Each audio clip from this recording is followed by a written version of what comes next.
Good morning, everyone. How are we doing? Welcome to our live this morning. We're now on day 13 of our Business Action Plan Challenge, and I thank you for taking this journey with me.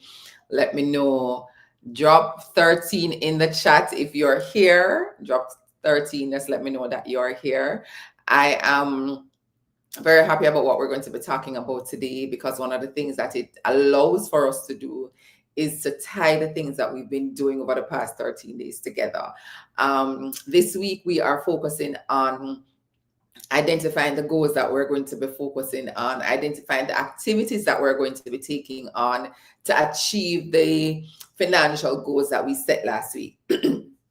And I am happy because I think sometimes when we are doing the work, it's almost like you're in school or you're building something. You can't see how it all comes together. Today, we're talking about measuring and KPIs. And last week, we had a whole session on identifying your lead and your lag KPIs. And so today, we have an opportunity to see how that knowledge is going to help us in building as we go forward. So thank you again for coming on. If you're new here, I am Michelle O'Connor, business growth strategist, and I work with women CEOs who are over 40 to help them to build profitable businesses with more structure and less overwhelm and burnout. So let's jump into it. And again, as you're joining, just let me know where you're joining from. I want to help you to see when you agree on activities that you're going to be taking on, your goals or your initiatives, ensure you are measuring it. Measuring it's not just a thing, it's not an academic activity that you're doing, but what it's doing is helping you to see if what you're doing is working. If you're trying to gain weight or lose weight, when you go on the scale, that number is a guide. If you're trying to get to a destination in a certain time, when you put your location in Google Maps or whichever application you use, when it tells you what time you are expected to get there, you're able to see if it works for you. Does this direction work? Do I need to change where I'm driving? That is what your measure does. And your team wants it. I would say that your team wants it. They want to know how this activity that you've given me to do, how do we know when it's successful? How do we know when we've reached where we want to go? How do we know? You know that by agreeing on your measure. So yesterday, I showed you a few examples about how you can break down a very large goal into executable activities. Today, we're going to be talking about how do you assign KPIs to those activities. That's what we're doing today. Remember, I am encouraging you, take it step by step, because each day we're building on the next step, and I don't want you to feel overwhelmed. I don't want you to feel confused. I just want you to follow the process. And in 30 days, you're going to see what the end result looks like. Like, oh my God, I built my plan. And if you've been here for 30 days, that's amazing, because I know for some persons, they have said, we've not built our plan this year. We're just winging it, as some would call it. So let us jump into it. I am going to be sharing with you some examples today. So I need to share my screen. I hope you're in a position to pause and view. So how do you measure for success? So yesterday we looked at breaking down these larger goals, these larger initiatives, let me call them initiatives. For example, increase sale from existing product into executable steps. And these were some of the steps. I am choosing 5 from each group just to give you an example of how you can think of your lead and your lag indicator. And also, before I go in, I just want to remind you of something. You do not need a lot of activities. And what I'm going to show you now is when you're focusing on one initiative, it has sometimes each of these initiatives that we looked at yesterday had 10 steps in all, 10 things that needs to be done in order for that initiative to be a success. It means when you're focusing on one thing, it requires a lot of your focus and your energy. As such, that's why I keep saying I don't encourage you, depending on the size of your organization, I probably should say, be aware of that when you're setting your initiatives. And you don't need a long list of KPIs. I'm giving you these because I want you to see examples of these KPIs. You can have a KPI bank I would call it, have a KPI bank. And in that KPI bank, you have a list of KPIs that you're using for various initiatives. So I just wanted to put that out there. And also, before I forget, on Monday, I presented at a women's networking event, and I offered my ebook for free. And we were supposed to change back the price yesterday, and we didn't get to change. We forgot to change it, or the system. Whatever happened, it's still up for free. And so I am leaving it open for another 24 hours. So the link is in the comments. It's a workbook that helps you to plan, do some of what we're doing here. So if you're interested, go ahead, and it's free. Download it and you'll see if you need it. If not, you may know somebody who does. But I often say to persons that they the way we do things might change, but the framework and the thinking, strategic planning, how you plan remains the same. You may have tools to help you to do it, but so I didn't want to forget that. So go ahead and download that. All right, so let's jump into it. So this was one of the examples that we looked at. How do you grow, increase sales from your existing products? Some things that you would have to do, you're going to be reviewing your current sales performance. Why are you doing it? Like, okay, we're doing this thing to what end? You want to measure product page visits per month. So those were some KPIs that you probably would have set. How are we increasing our monthly product revenue? And I've tagged them lead and lag because I want to still cement the thinking that you want to be aware of your lead and your lag indicators. And these are, again, examples. You don't need a long list, but I want to get your brain thinking. Analyze your customer feedback. You're looking on number of feedback responses collected. The number of responses that you get is going to help you with your lag, because no, the more information you get, the more information you have to analyze. And you're looking at your customer satisfaction score. You don't want to look at a score from 2 people. You want a score from 70% of the persons that you send the survey to. Right? So that's one of the things that you want to look on. Another activity, another step in helping you to increase sales from your existing product, you want to update your branding and packaging. Engagement on updated product visuals. So maybe you posted it on your website. You want to look at how many persons are clicking. Maybe you sent emails. Maybe you have it on social media. Let's look on what that engagement is. And then you're looking at conversion rate. How many persons clicked? How many persons purchased? Another thing that you may look at is refreshing your product photos and videos, number of impressions from refreshed creatives. Okay, we made a change for this product. What are people saying? Do they like it? Increase in click-through rate as a lag. Publish customer testimonials, one of your indicators, testimonial views and saves. How many persons are looking at what our past clients are saying? Because that is now going to be an indicator that they may want to do business with us, or they may want to refer us to others. So that is one example. Do we have any questions? I'm pausing to see if we have any questions. Anyone understands anything that's not clear? Awesome. Roy, great. Roy said that he's following the steps. I love that, Roy. And the thing is, if there's anything in the step that you've missed, remember we do have videos for that. So go ahead and download that. And if you download the book, when you download the book, you can also use that as we go through these sessions, because the book is also similar to what we're doing here. This is a longer version of it because we're taking it over a period of 30 days. So thank you for that, Roy. And download the book and go ahead and use it. So let's continue. I'm going to give you 2 more examples. So here we go. Another example that we looked at yesterday was for a service-oriented business. So whether you're a consultant or you're a coach, whatever, a service-oriented business. And these are 5 of the things. Yesterday we went through 10. You can watch that video.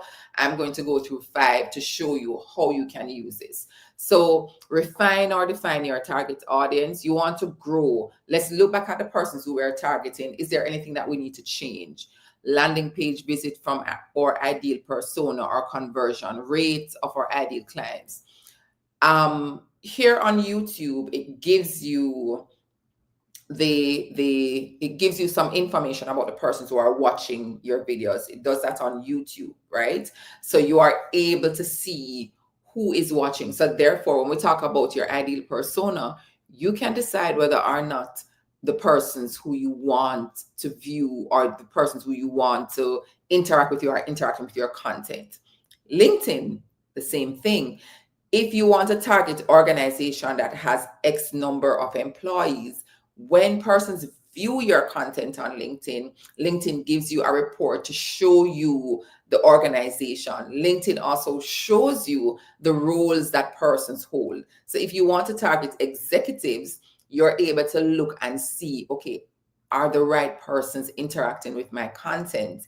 If not, what in my content do I need to change? So for this example, when we talk about refining persona, it's using the information that you have to help you to refine, and if you're converting. So your lead landing page visit from your ideal persona, if you're looking on LinkedIn and you realize that the vast majority of persons who are interacting with your content, regardless of the content that you're sharing, are not executives or are not CEOs, and those are the persons you want to target, you want to go back and look, because it may impact your conversion rate, which is a lag indicator. And this is how lead and lag kind of give you information. And we spoke about that already.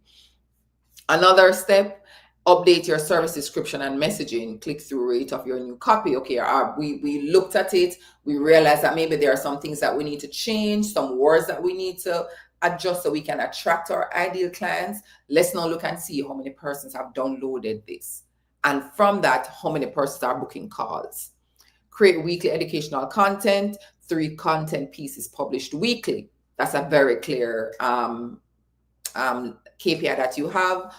Are we increasing our website traffic growth by publishing these content? So you're publishing the content. The aim is that you're placing that on your website. Are persons coming? Or you're doing newsletters on LinkedIn. Are persons subscribing to my newsletter? Or are they saving it? Are they commenting? Are they booking calls, right? Strengthen lead generating system, leads acquired per week. That's something that you want to do, because the thing is, guys, you are not just doing for doing sake, you're doing for an impact, and this is really measuring your impact. And then you also want to look at your revenue that you generate per week. So let me pause here and look. Do we have any further questions? Anything that you want us to go over before I go to the last example? And these, again, if you're just joining, these are just examples that I'm giving you to help you to think about your own business, your own activities. And if you're just joining, I do have an ebook that I have dropped the link. I dropped the link for the ebook in the comments. This is free, guys. You can use it as we go through the live events. It helps you to follow step by step. So go ahead and download. So let's continue. We're going to be looking at the last example. We did 3 examples yesterday. This is now for a healthcare provider. You want to increase your patient bookings. 4 things that you can do. Review patient trends. How many inquiries do we have per week? Because if you don't have any inquiries, maybe your monthly patient booking is going to also be impacted. Or if you have a lot of inquiries, it means that your monthly patient booking is going to go north. That's another example that you want to look at. You want to audit your patient experience, number of bottlenecks identified, the persons who are sitting at your front desk and they're watching, okay, how long are we taking with each patient? How long does a patient have to wait before they are seen? What feedback are we getting from our patients? That now leads to average patient satisfaction score. I keep reminding you that your lead indicator, it's exactly that. It is saying to you, if you are in traffic, chances are you're not going to get to your destination at the time that you projected before you knew there was traffic. So if you know that there are bottlenecks and you don't clear them, it means that your patient satisfaction score is going south. It's going to be negatively impacted. Update your website and patient booking page visits, online booking conversion rate, because you want persons to understand this activity that I've given you to do. This is the result that we're expecting. So you're not just doing something to check a box. You're doing it because we want this result. Publish weekly patient educational content. You're measuring the engagement with the content. You're measuring the patient booking from the content. These are some examples of how now you are building on the initiatives that we agreed on yesterday. Any comments, any questions? Because this is going to be your homework for today. You're now going to go back to that list of activity that you created yesterday, and you're going to assign a KPI to it. You might have 3. I've gone through, this is 14 examples, just so you can think of how you can measure it. And how it shows up in your organization is this. Someone isn't, I give you an example. Over the weekend, we booked someone to do some decorating for a baby shower. And when we were leaving, we wanted the balloons. The person said, no, you can't have the balloons. We have to pull down and take everything with us and throw it in the garbage. And I'm like, whoa, you would prefer to throw the balloons in the garbage versus give it to the expecting mom who's going to take it home. And she wants to look at it. He kept saying it's company policy, company policy. Here's how that conversation could have been different. If I know that I am pulling down and I am disposing because we are responsible and we are liable if anything should happen to anyone as a result of taking home any of the decorative pieces that we provided, that is the conversation. We want to be responsible and we want to limit our liability claims. That is why you're doing it. You're not just doing it because of company policy. So when your team knows the why behind their doing things, the conversation with the customer is completely different. Because I left and I'm thinking this doesn't make any sense. I messaged a person who, and I think I'm going to do a video about after sales service as well. I messaged a person who we booked, no response, because guess what? They got their pay and they're moving on with life. But if you know why you're doing something, then how you the conversation you have with your clients, that is now taken to a whole different level. And as I'm on this about after sales service, you set your satisfaction scores because you understand that the service that you deliver to your customer doesn't end when they receive the product. It continues. And I want you to remember that, and I'll do a whole nother video on that. But for today, I want you to focus, assign KPIs to the initiatives that you did. We're completing that this week. We're going to be talking about dependencies. We're going to be talking about timelines. And I'm going to show you how, when you do this, you're able to pull it together to show who in your company is doing what. What is all my marketing person doing? What are the activities that my sales persons are taking on? What am I taking on? What is left open that we need to fill? So that is your assignment for today. If there are no other questions or feedback, thank you so much for coming on. Go ahead and download your workbook. And as usual, I'm dropping my calendar link. You're able to book a call. Let's work together and get your plan set up for 2026.